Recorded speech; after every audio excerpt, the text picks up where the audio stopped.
Olá, você está no canal Eu Estudo a Lição com o pastor Samuel Camilo. Hoje é quinta-feira, dia 20 de maio de 2021, e estamos dando sequência à nossa série de estudos dentro da Bíblia, com a nossa temática que temos acompanhado a cada quinta-feira, que é Eu Acredito. Eu estou feliz porque na quinta-feira passada, quando iniciamos o projeto, nós tivemos um grupo bem significativo que acompanhou esse estudo. Foram quase 500 pessoas que estudaram junto conosco, pessoas de diversos lugares. Fiquei realmente muito, mas muito feliz com a presença de todos vocês. Seja muito bem-vindo. Se você é membro de uma das igrejas que eu cuido, de Santo Amaro, do Jardim Prudência, ou independente de qualquer outra igreja, qual outra denominação você pertence, seja muito bem-vindo. Se você é um amigo da igreja, se você é um curioso em relação aos temas ligados à Bíblia, você veio ao lugar certo. Aqui, durante 28 quintas-feiras, nós estaremos estudando temas ligados à Bíblia.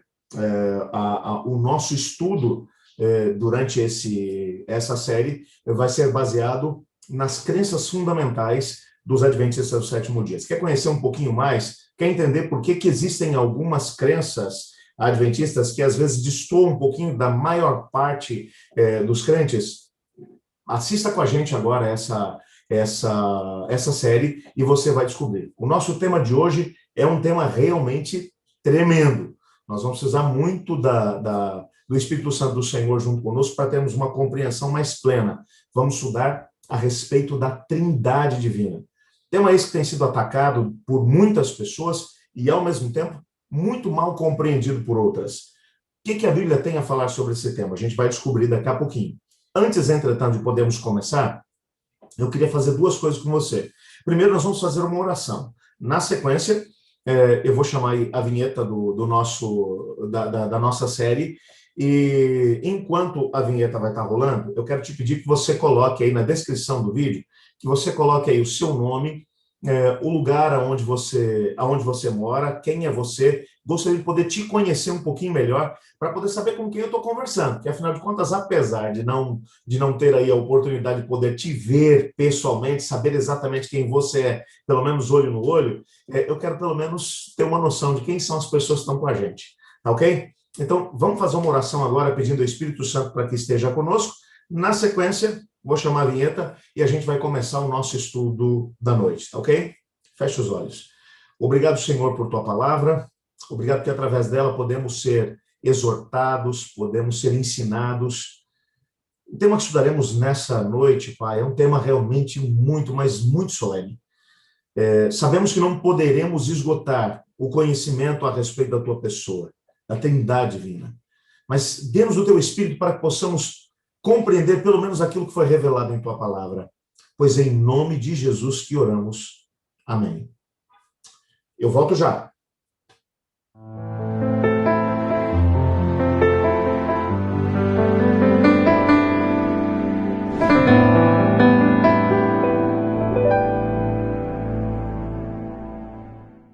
Muito bem, estamos de volta para podermos iniciar o nosso estudo da crença número 2 da nossa série.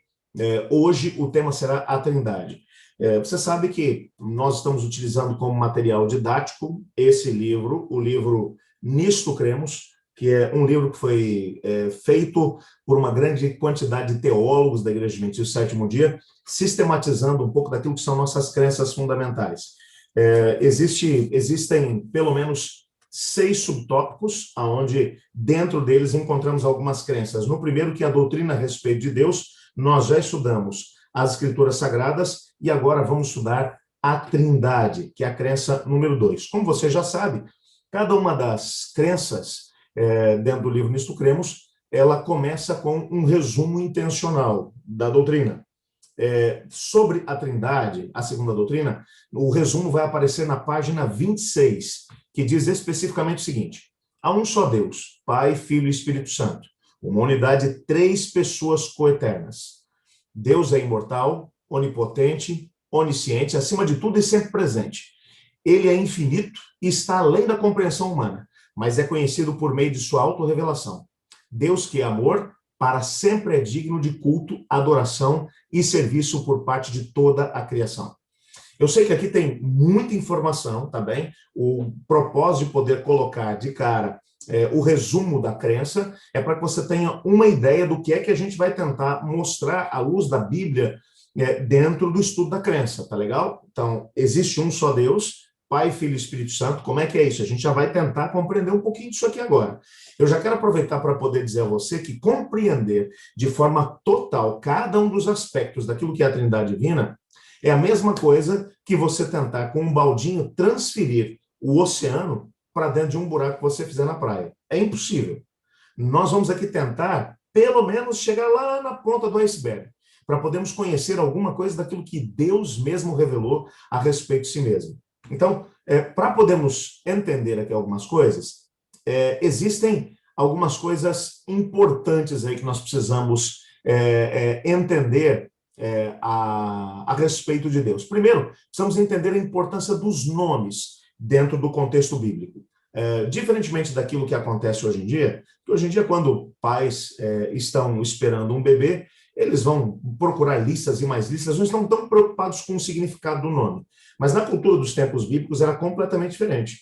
O nome possuía muito mais do que um objetivo estético, quando era escolhido pelos pais de uma criança. Eles escolhiam esse nome tendo como objetivo, às vezes, exaltar um traço de caráter que eles queriam ver na criança, ou às vezes uma situação que a família estava vivendo quando a criança nasceu. Havia muito significado. Portanto, era perfeitamente normal, até dentro da cultura bíblica, uma possibilidade de mudança de nome.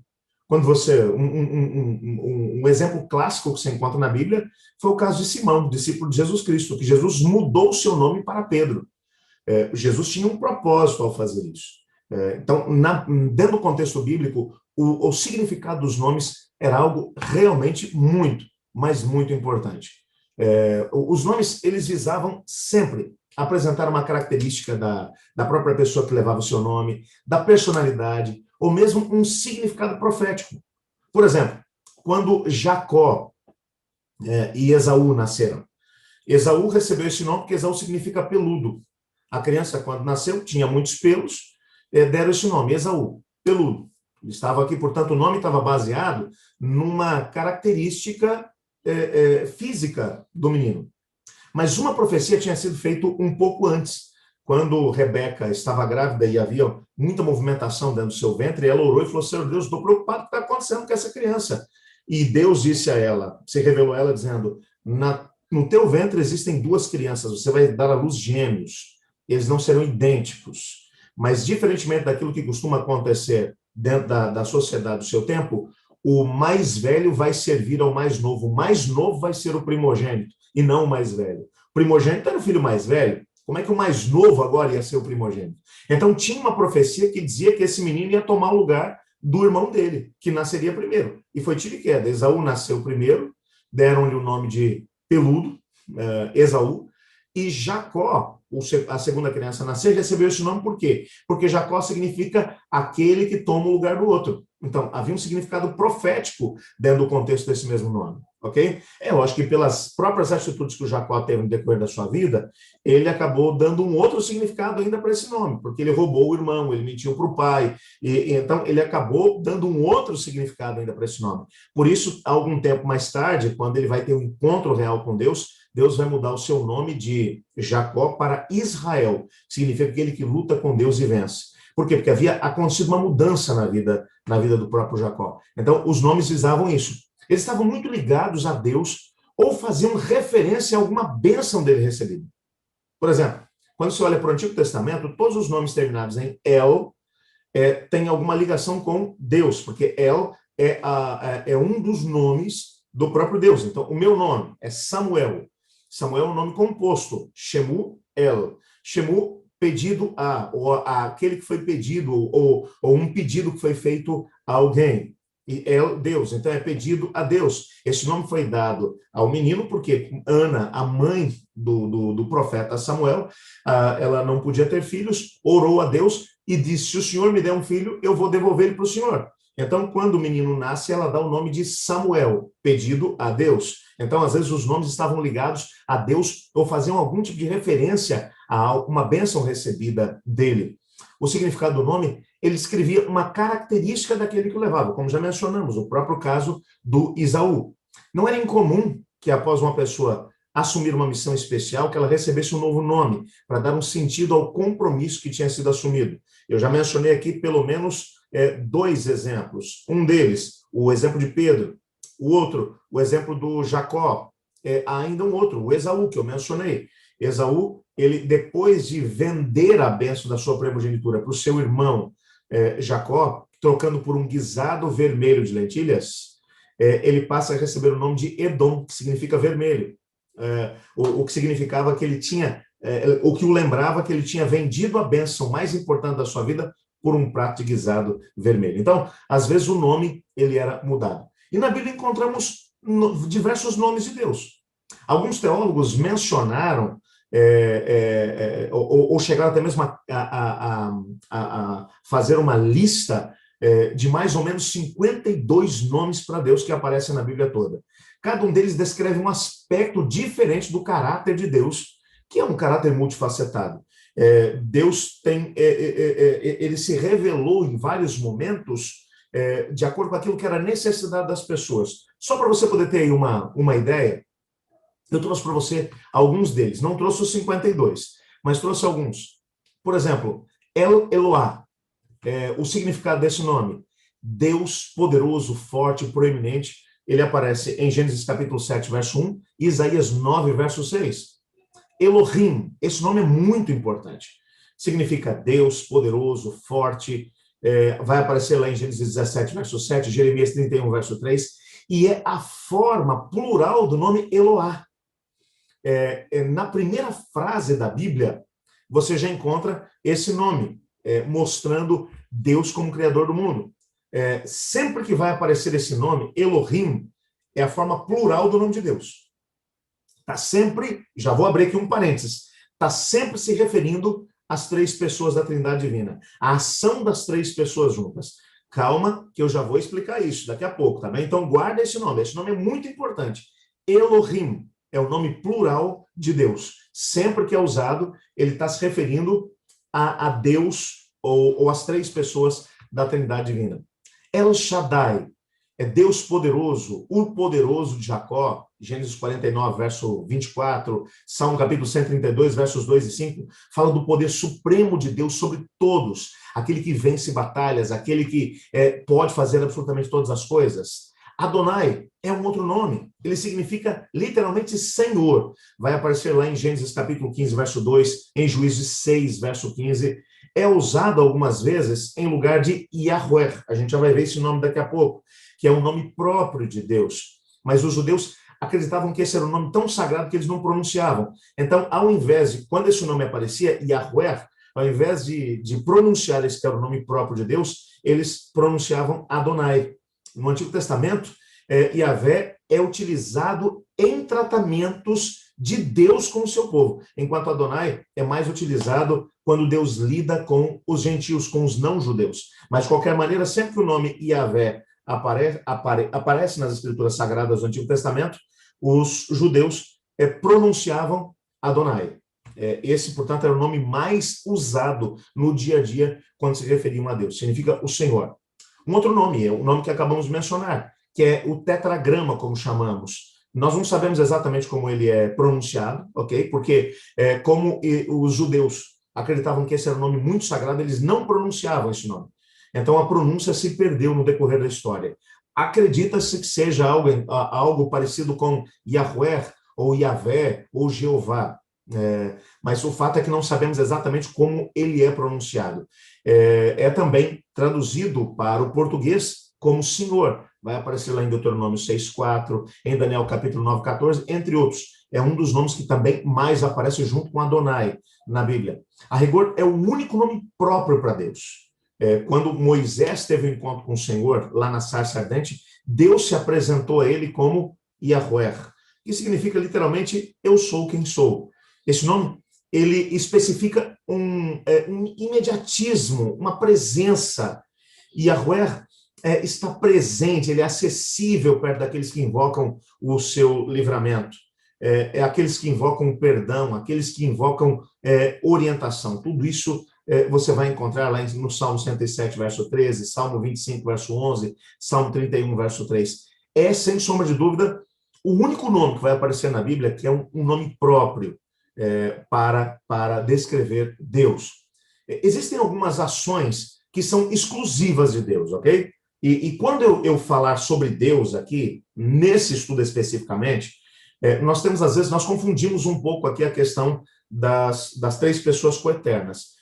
Quando eu estou falando aqui sobre Deus, nesse estudo especificamente, eu estou falando sobre as três pessoas, Pai, Filho e Espírito Santo, ok? Então, sempre que eu falar de Deus, não pense apenas no Pai. Nós estamos falando das três pessoas coeternas. Você já vai entender um pouco isso. Existem algumas ações que são exclusivas desse Deus triuno, Pai, Filho e Espírito Santo. Por exemplo, para você poder entender, somente esse Deus triuno, Pai, Filho e Espírito Santo, pode ser considerado como Criador. Por isso, Gênesis capítulo 1, verso 1, vai dizer, no princípio criou Deus o céu e a terra. Em hebraico é Bereshit bara Elohim.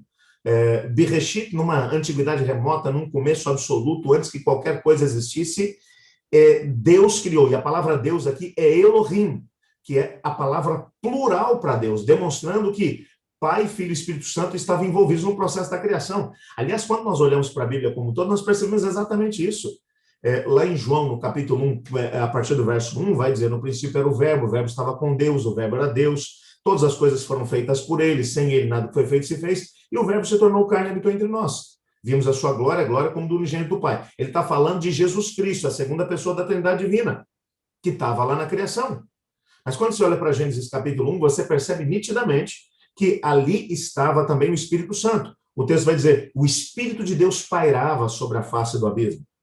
E o Pai, é claro, que também estava por ali. Então, quando você para poder entender, sempre que a Bíblia vai mencionar o nome Elohim, ele está se referindo à Trindade Divina, as três pessoas coeternas, Pai, Filho e Espírito Santo. Existe uma outra ação que é exclusividade da Trindade Divina. Deus, ele é sustentador, é mantenedor do mundo. Ele não apenas criou todas as coisas, mas ele mantém. Se você olha para Hebreus capítulo 1, verso 3, o texto diz, o Filho é o resplendor da glória de Deus e a expressão exata do seu ser, sustentando todas as coisas por sua palavra poderosa. Ou seja, para que o universo se mantenha, depende desse Deus triuno que não apenas criou, mas que também mantém. E Deus, Pai, Filho e Espírito Santo, é o único capaz de predizer o futuro.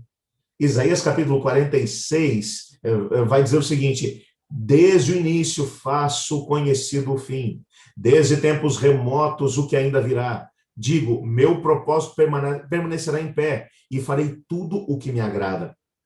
Quando você olha para a existência de Deus, não temos tempo para poder esgotar todas essas ações exclusivas de Deus. Mas quando entendemos, quando vamos para a Bíblia, a gente descobre que Deus foi o criador de tudo, inclusive da noção de tempo que temos agora. Passado, presente e futuro foram criados exclusivamente por Deus. Então, como Deus é o criador dessa noção de tempo, ele está acima do tempo e do espaço, como nós o conhecemos. Então, Deus, ele é eterno. Para ele, passado, presente e futuro são uma coisa só. Tudo está descoberto diante dele. Como é que é isso? Amigão, não faço ideia. Tem que chegar no céu para poder descobrir na prática como é que isso tudo funciona.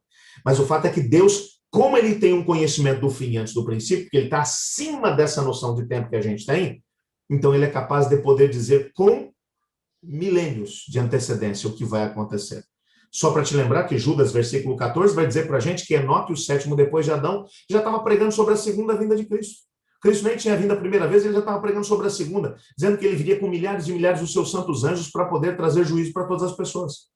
Então, quando você olha para a Bíblia, você diz assim, Deus se dá ao luxo de, com milênios de antecedência, dizer aquilo que vai estar acontecendo. Porque Deus é o único capaz de conhecer o futuro. Ok? É uma ação exclusiva de Deus. Ele também é redentor, é salvador. Esse texto de Deuteronômio, capítulo 5, verso 6, é muito lindo. É Deus se auto-revelando, dizendo, eu sou o Senhor, o teu Deus, que te tirei do Egito, da terra da escravidão. Ele se apresenta como o Deus que redime, que salva. Antes de poder de sequer podemos conhecê-lo. Ele já se manifesta e se coloca à disposição para poder salvar, para redimir. Essa é uma ação que só Deus pode fazer em relação à humanidade. É ele que planeja, que administra o seu povo e, ao mesmo tempo, o universo. Isaías 46, verso 11, olha que texto lindo. Do Oriente convoco uma ave de rapina, de uma terra bem distante, um homem para cumprir o meu propósito. O que eu disse, isso eu farei acontecer. O que planejei, isso farei. Portanto, Deus estabelece planos, projetos, ele administra o seu povo, ele administra as nações, ele administra o universo. É claro que isso não exclui o nosso livre-arbítrio. Nós somos livres para poder escolher seguir ou não a orientação de Deus. Mas o que sabemos é que Deus estabelece limites da atuação do ser humano, bem como da própria atuação do rebelde. A gente vai ver isso mais adiante quando vamos estudar sobre a chegada do pecado aqui no nosso planeta. Mas uma coisa a gente pode saber, Deus, ele faz planos, ele administra o universo, as pessoas, as nações, o seu povo, e ele faz com que o seu plano aconteça. Outra ação que é a exclusividade de Deus, ele faz promessas, promessas que se cumprem. 2 Pedro 3, verso 9. O Senhor não demora em cumprir a sua promessa, como julgam alguns, ao contrário, ele é paciente com vocês, não querendo que ninguém pereça, mas que todos cheguem ao arrependimento. Ele faz promessas, e o bom das promessas de Deus, por isso elas devem estar no nosso coração, porque essas promessas, elas não falham. Quando Deus promete, ele cumpre, ele não mente. O próprio Jesus chegou a dizer: pode passar o céu e a terra, mas as minhas palavras não passarão. Deus, ele faz promessas e as cumpre. Ele também perdoa pecados. Essa é uma ação também que é exclusiva dele. Êxodo capítulo 34, verso 7. Que mantém o seu amor a milhares e perdoa a maldade e rebelião e o pecado. Deus, em sua infinita bondade e misericórdia, esse Deus triuno, Pai, Filho e Espírito Santo, ele também perdoa os pecados. Como a própria Escritura vai mencionar, ele é fiel e justo para nos perdoar os pecados e nos purificar de toda imundícia. Quando nós confessamos os nossos pecados a ele, ele faz exatamente isso. Que coisa fantástica! É a exclusividade de Deus. E Deus pode fazer tudo isso porque ele tem alguns atributos que também são próprios dele, que são únicos. Não existe nenhum outro ser no universo que possui. Por exemplo, Deus, ele é apresentado na Bíblia como autoexistente. Ele não depende de ninguém para sobreviver. Nós somos descritos nas Escrituras Sagradas como dependendo de Deus para cada pulsar do nosso coração. Cada respiração que sai da nossa boca é um milagre da parte de Deus. Nós dependemos de Deus para sobreviver. Deus não depende de ninguém. Ele é a fonte de vida. Isso está, de maneira muito clara, revelado lá em João capítulo 5, verso 26. Pois da mesma forma como o Pai tem vida em si mesmo, ele concedeu ao Filho ter vida em si mesmo. Portanto, veja bem o que está escrito aqui, ó. Aqui está falando das duas pessoas da Trindade Divina apenas, mas existem outros textos que mostram o Espírito Santo com a mesma prerrogativa. Assim como o Pai, Deus o Pai, tem vida em si mesmo, o Filho também o tem. Portanto, essa autoexistência é uma exclusividade da Trindade Divina. Ele possui uma vontade independente, não depende de ninguém. Efésios 1, verso 5 vai dizer: em amor nos predestinou para sermos adotados como filhos, por meio de Jesus Cristo, conforme o bom propósito da sua vontade. Deus tem uma vontade independente. Deus tem, e nessa vontade independente, ele estabelece planos, ele estabelece projetos. Isso é chamado na Bíblia de predestinação.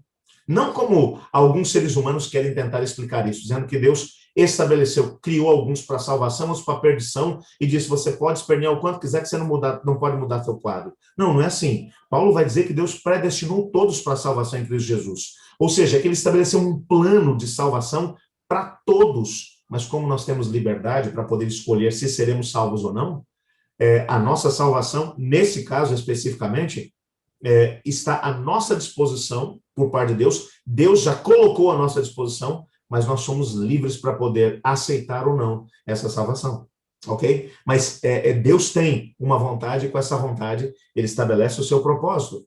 Outro atributo de Deus, que é a exclusividade dele, ele tem poder próprio. Salmo 115, verso 3 vai dizer: o nosso Deus está nos céus e pode fazer tudo o que lhe agrada. Essa é uma palavra que, dentro da teologia, quando nós vamos entender alguns atributos da parte de Deus, nós dizemos que Deus é onipotente, ou seja, que ele tem todo o poder. É isso que o salmista está dizendo. Ele pode fazer tudo o que lhe agrada. Ele tem poder inerente em si mesmo. Ninguém mais tem isso. Ele é onisciente, ou seja, ele sabe todas as coisas. 1 João 3, verso 20 vai dizer, porque Deus é maior do que o nosso coração e sabe todas as coisas, não há nada que fique encoberto diante dos seus olhos. Todo o conhecimento está patente diante dele, porque ele é onisciente. Ele também é onipresente, ou seja, ele pode estar em todos os lugares ao mesmo tempo. Salmo 139, versos 7 e 8 é um texto clássico que vai mostrar isso. O salmista vai dizer, para onde poderia eu escapar do teu espírito? Para onde eu poderia fugir da tua presença? Se eu subir aos céus, lá estás. Se eu fizer a minha cama na sepultura, também lá estás. É interessante que aqui, quando ele vai se referir a Deus, ele está se referindo ao Deus Espírito, a terceira pessoa da Trindade Divina.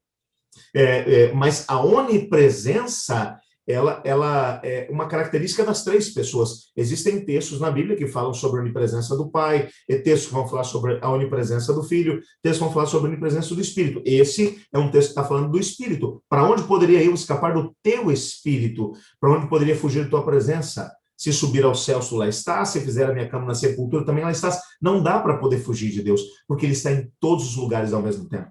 Volto a dizer. Como entender um Deus com todos esses atributos? Amigão, não dá para entender todos os aspectos, porque isso está muito acima de nós. Como nós somos seres limitados, entender de forma profunda e total os atributos de Deus é impossível à mente humana. Isso é o que Deus revelou para a gente. Ele nem entrou em pormenor, porque ele sabia, eu nem vou tentar explicar, porque você não vai entender mesmo. Então, nós vamos ter a eternidade toda para poder esgotar isso. Mas esses atributos são únicos de Deus. Ele também é eterno. Olha esse texto, Isaías 26, verso 4. Confie para sempre no Senhor, pois o Senhor, somente o Senhor, é a rocha eterna. A eternidade é uma exclusividade de Deus. Eternidade é algo que não tem começo e não tem fim. Os autores bíblicos, quando foram tentar explicar isso, é difícil conseguir explicar para seres finitos, seres que têm começo, meio e fim, como é o nosso caso. Explicar um ser que não tem começo e nem fim. O fato é que essa ideia de começo, meio e fim existe na nossa existência, por quê? Porque nós somos criados e estamos dentro de uma limitação de tempo e de espaço. Como já mencionei, Deus é o criador do tempo e do espaço. Passado, presente e futuro foi criado por ele. Como Deus está acima dessa noção, então Deus é atemporal. Para ele, passado, presente e futuro são uma coisa só. Por isso, a Bíblia, quando vai explicar essa forma de Deus ser e de estar, vai dizer, Deus é eterno. Ele não tem começo, não tem fim. Como é que é isso? Amigão, a gente tem que chegar lá no céu para poder esgotar esse negócio. Para já o que a gente sabe é isso. Deus é eterno. Não é como nós que tivemos um começo e que teremos um fim. Porque a nossa vida é finita. Deus não é assim. Ele também é onipotente, como já mencionamos. Mateus capítulo 19, verso 26, diz, para o homem é impossível, mas para Deus todas as coisas são possíveis. Ele é imutável, ele não muda. Olha esse texto de Malaquias 3, verso 6. De fato, eu, o Senhor, não mudo. Por isso, vocês, descendentes de Jacó, não foram destruídos. Deus, ele é estável. Nós, às vezes, oscilamos conforme as circunstâncias externas vão nos moldando. Deus não. Deus foi o mesmo ontem, é o mesmo hoje, será o mesmo eternamente. Ele não muda. Essa é uma característica dele. Mas vamos tentar entender Deus aqui um pouco mais, ok? Esses atributos que nós vimos até aqui, eles nos mostram como Deus é. E, ao mesmo tempo, nos mostram a forma como ele age no tempo e no espaço.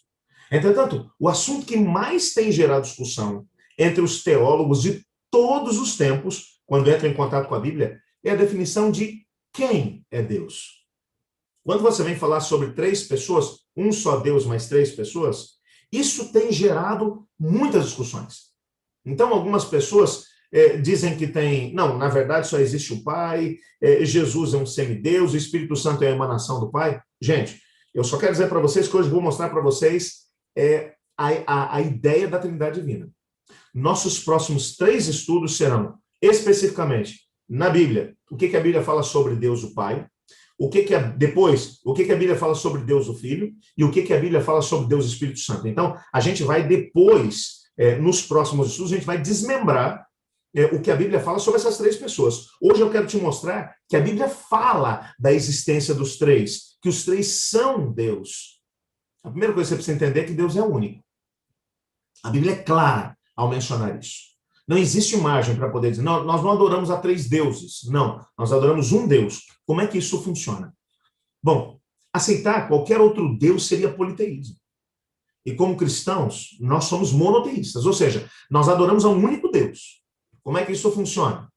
Dá uma olhada em Deuteronômio capítulo 4, verso 35.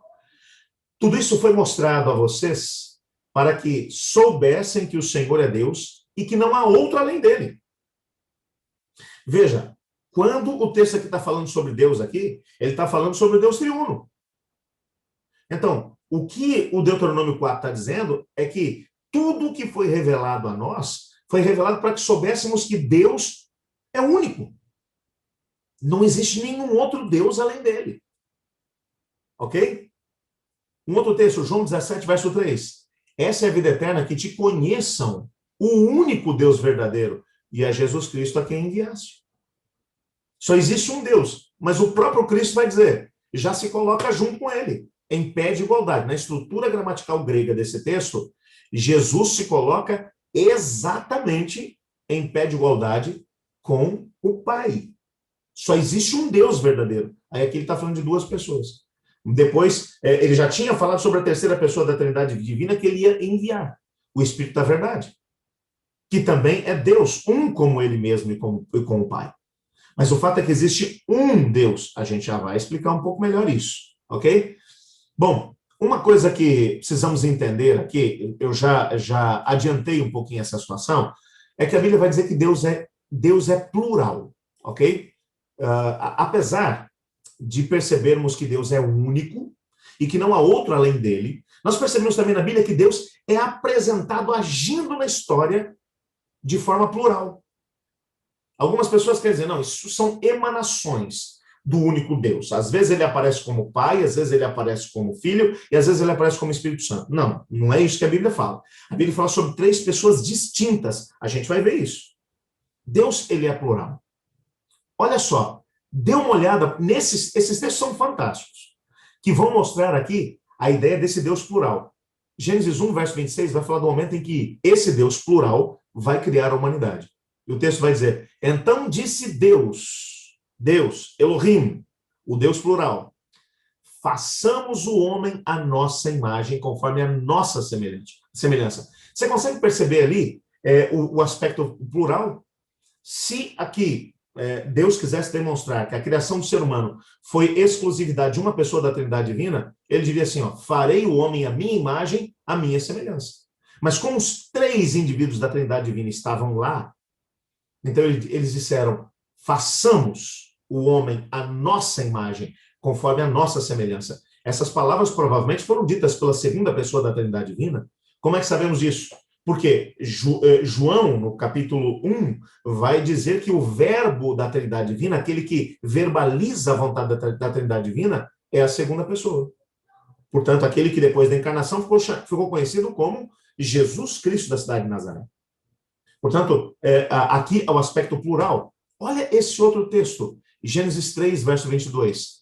Então disse o Senhor, agora o homem se tornou como um de nós, conhecendo o bem e o mal. Está falando aqui sobre o momento em que o ser humano agora comeu da árvore do conhecimento do bem e do mal, e o pecado passou a ser uma realidade da humanidade.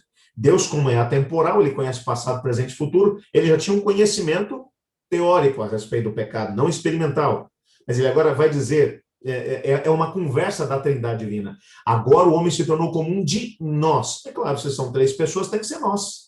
Não pode ser, se fosse aqui apenas uma pessoa da Trindade Divina falando, deveria dizer assim, agora o homem é como eu. O homem se tornou como eu. Mas aqui ele vai dizer, o homem se tornou como nós. Por quê? Porque são três pessoas coeternas. Gênesis capítulo 11, verso 7, menciona o momento em que a Torre de Babel estava sendo construída. E o Senhor desceu para poder confundir a língua ali. E Moisés vai mostrar essa fala como uma fala plural. Olha o que ele vai dizer. Venham, desçamos e confundamos a língua que falam, para que não entendam mais uns aos outros. É Deus, é a Trindade Divina falando. É uma reprodução de um diálogo da Trindade Divina. Venham, desçamos e confundamos a língua que falam, para que não entendam mais uns aos outros. Então, o Senhor Deus, Pai, Filho e Espírito Santo, desce até a Torre de Babel e confunde a língua que as pessoas falam. E a partir daí, os diversos dialetos surgem dentro do contexto da humanidade. Mas você percebe aqui o aspecto plural que vai aparecer aqui em todos eles. E existem muitos outros textos, ok? Mas eu quero gastar aqui alguns momentos com o texto que é conhecido como o Enigma de Moisés, que é o Shema em Israel, Deuteronômio 6, verso 4. É o início de uma oração que o Senhor Deus estabeleceu, ou que disse que os israelitas deveriam fazer, e que é feita todas as manhãs para Israel.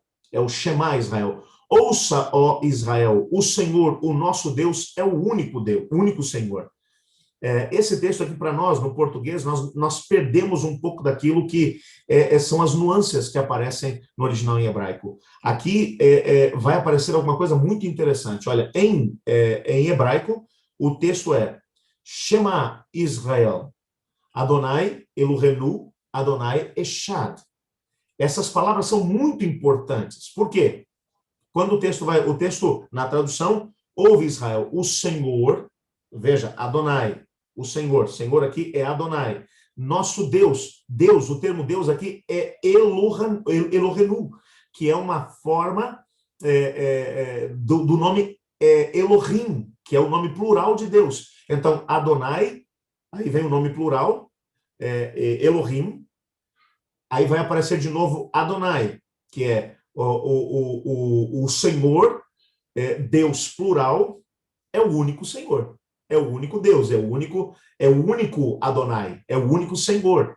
Então, esse texto aqui, ele acaba sendo um enigma, chamado na teologia de o enigma de Moisés, por uma razão simples.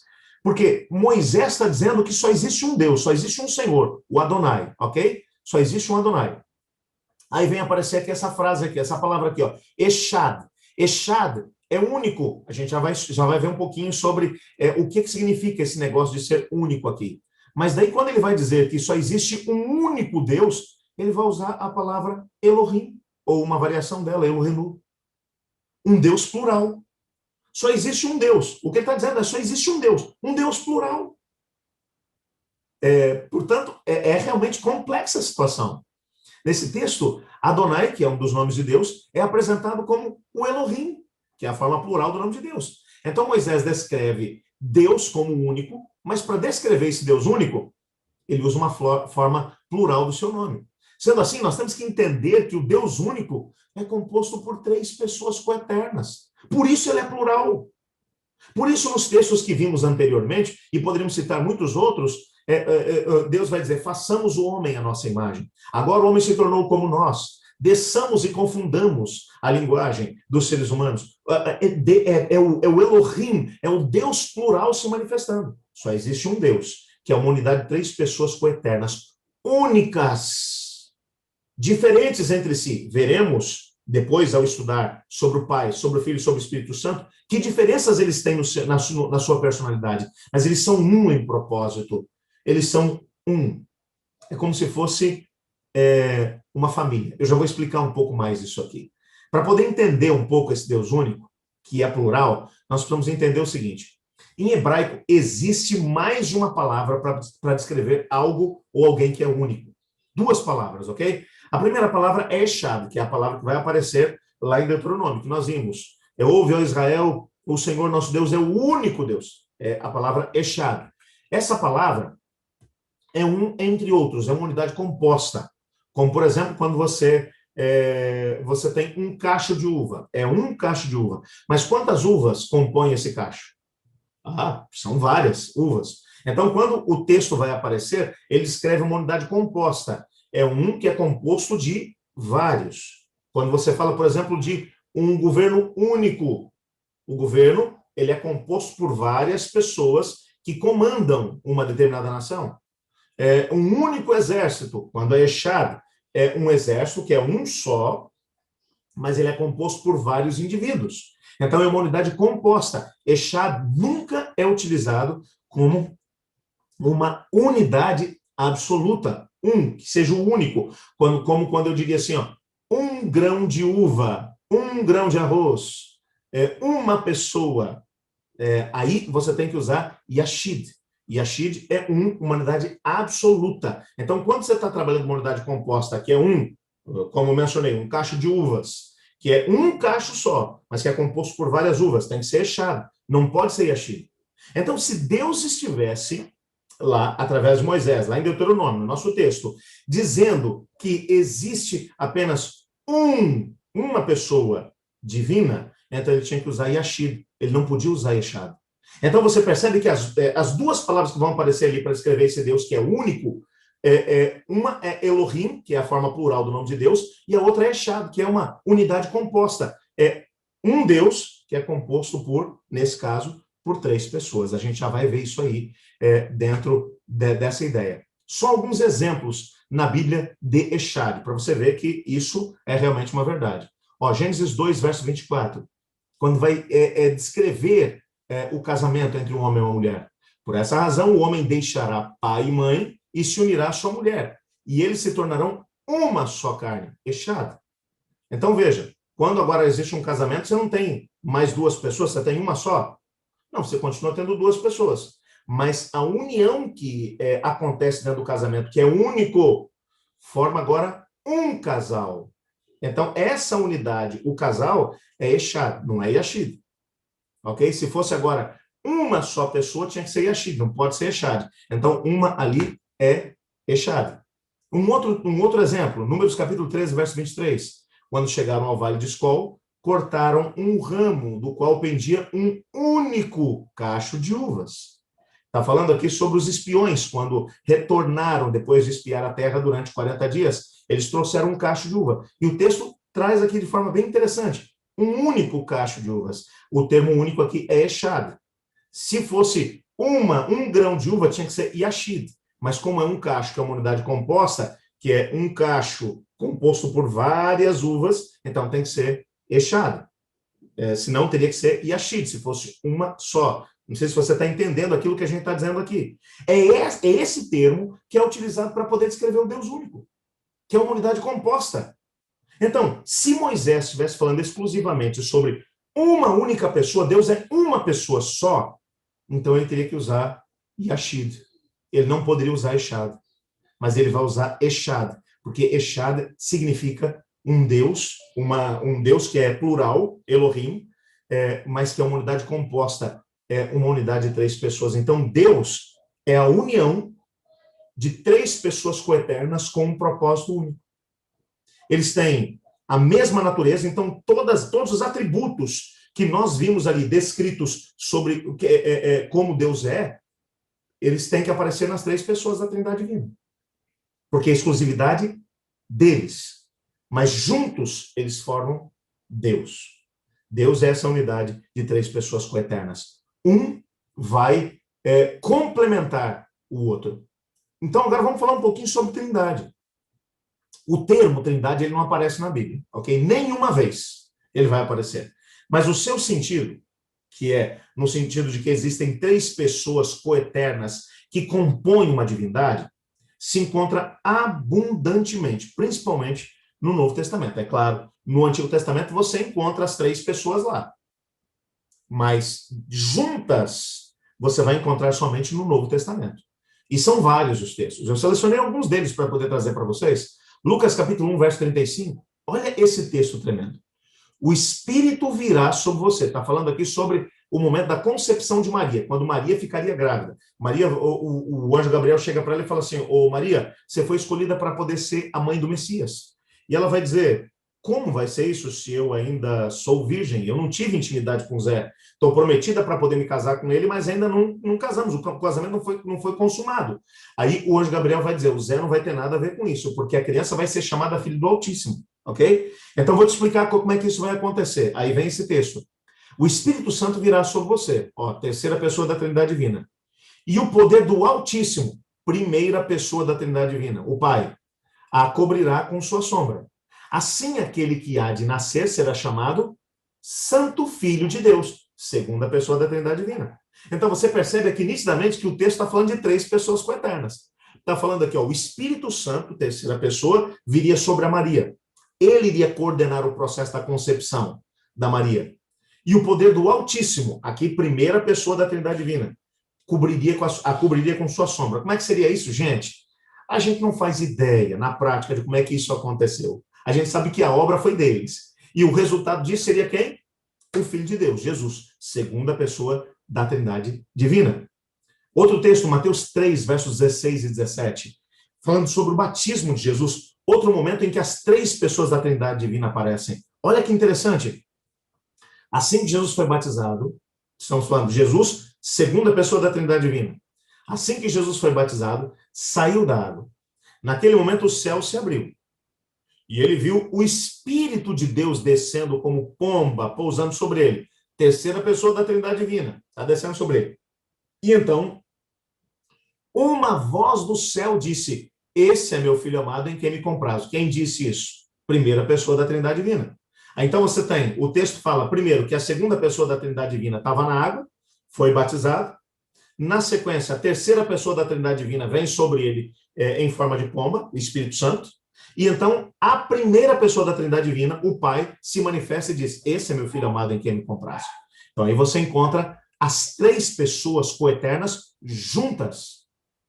Mateus 28, verso 19, um dos textos mais conhecidos, é a grande comissão. Jesus está dizendo para os discípulos: portanto, vão e façam discípulos de todas as nações, batizando-os em nome do Pai e do Filho e do Espírito Santo. Gente, não tem como ser mais específico que isso.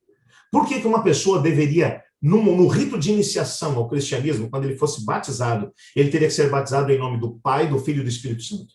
Porque são três pessoas coeternas que estão trabalhando para a salvação da humanidade. O Pai está trabalhando para a salvação da humanidade. O Filho está trabalhando para a salvação da humanidade. O Espírito Santo está trabalhando para a salvação da humanidade. Então, quando alguém vai estabelecer uma relação de aliança com esse Deus, ele tem que fazer uma aliança com quem? Com o Pai, com o Filho e com o Espírito Santo. Cada um deles vai operar de uma maneira diferente na vida do indivíduo que nasceu de novo para o reino. A gente vai estudar sobre isso mais adiante. Então, a fórmula batismal vai trazer exatamente isso. Eu te batizo em nome do Pai, do Filho e do Espírito Santo. É isso que Jesus acabou por mostrar ali. Agora, há um detalhe que a gente precisa conhecer aqui. Uma relação funcional da Trindade. Como é que funciona na prática esse relacionamento da Trindade Divina, Pai, Filho e Espírito Santo? Bom, dentro da Trindade existe uma relação íntima, uma intimidade muito grande, que é eterna, porque as três pessoas da Trindade são eternas, onde todos buscam alcançar algum objetivo comum. Eles se unem para alcançar um todo.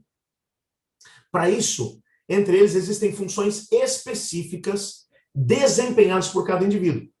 Nós não sabemos como é que isso funcionava antes que o pecado entrasse no planeta. Isso não foi revelado para nós. Qual era o papel do Pai, qual era o papel do Filho e qual era o papel do Espírito Santo. A Bíblia só revela para a gente quais são as funções do Pai, do Filho e do Espírito Santo dentro do plano da redenção. Então, eles são iguais em propósito, mente, caráter, natureza e essência. São iguais. Não existe diferença. Eles têm o mesmo propósito. Eles têm a mesma mente. Eles têm o mesmo caráter, a mesma natureza, a mesma essência. Não existe um que é maior que o outro. Mas eles são distintos em funções. Cada um deles tem uma função diferente. Aonde no plano da salvação, o Pai é a fonte. Ou seja, ele administra o plano da redenção. Por que é o Pai e não o Filho? Não sei, porque em algum momento da eternidade eles decidiram que ia ser assim. O Pai iria administrar. O Filho seria o mediador, aquele que viria e se tornaria um de nós, parte da humanidade. Foi ele o responsável por isso, o que pagaria o preço pela humanidade com a sua morte vicária. O Espírito Santo, ele é o aplicador do plano da redenção. Era ele quem viria para poder tocar no coração do ser humano, da humanidade, para poder atraí-los a Cristo Jesus e, ao mesmo tempo, ao Pai. Então, dentro do plano da redenção, o que sabemos cada um tem uma função. Cada um tem uma função distinta. Estão fazendo coisas diferentes com o mesmo propósito. Qual é o propósito? Salvar a humanidade. Ok? Isso tem que ficar muito claro para você. São três pessoas coeternas, são três pessoas trabalhando com o mesmo objetivo, ok? E o objetivo é salvar a humanidade. Como é que isso funciona? Qual é o papel? Como é que é agora a natureza do Pai? O que a Bíblia fala a respeito dele? Nós vamos ver no nosso próximo estudo. O que a Bíblia fala sobre o Filho? Nós vamos ver depois, logo na sequência, na outra quinta-feira. E o que a Bíblia fala sobre o Espírito Santo? Já te disse, nós vamos gastar agora 3 quintas-feiras para poder estudar a natureza do Pai, do Filho e do Espírito Santo. Mas tem que ficar bem claro para você, é de que só existe um Deus. Deus só existe quando essas três pessoas coeternas estão unidas. Juntos, eles formam Deus. Então, quando a gente usa o nome Deus, o termo Deus, nós não podemos nos referir exclusivamente a uma pessoa da Trindade. Nós nos referimos ao conjunto das três pessoas. Deus é amor. Ok? Qual das três pessoas é amor? Os três. O Pai é amor, o Filho é amor, o Espírito Santo é amor. Sempre que a Bíblia vai usar o termo Deus, está se referindo a essa unidade, esse Deus plural, esse Elohim, esse Deus que é Echad, que é único, mas que é uma unidade composta. Esse Deus se importa conosco. Esse Deus, ele tem planos para cada um de nós. Esse Deus quer nos salvar. Eu queria, nesse momento, te desafiar, em nome de Jesus, a olhar para esse Deus que tem feito de tudo, que construiu o plano da redenção, o plano da salvação, com o propósito de poder nos salvar, de nos resgatar, de nos redimir, que tem colocado todos os seus recursos à nossa disposição, que tem olhado para nós com um amor que é eterno, incomensurável, que tem buscado, não apenas nos criou, mas ele nos salvou. Ele quer nos resgatar dessa vida que tem começo, meio e fim. Ele quer nos colocar para poder viver para sempre junto com ele, numa existência completamente diferente daquela que temos hoje. Mas para isso, somos chamados a usar o nosso livre-arbítrio. É por isso que a carta aos Hebreus vai dizer: hoje, se ouvirdes a sua voz, não endureçais o vosso coração. Hoje é o tempo de podermos abrir nosso coração a Deus, a esse Deus triuno, que tudo fez por nós. Eu gostaria de orar, colocando a minha vida e a tua nas mãos desse Deus. Eu quero apenas te pedir que, se você tiver aí algum comentário, se você tiver aí alguma dúvida, algum questionamento que você queira fazer, coloca aí para a gente na descrição do vídeo. Durante essa próxima semana, eu vou estar olhando cada um dos comentários e vou estar respondendo na medida do possível. Mas agora eu quero orar junto com você. Una-se a mim. Senhor Deus, Pai, Filho e Espírito Santo, muito obrigado porque o Senhor nos ama.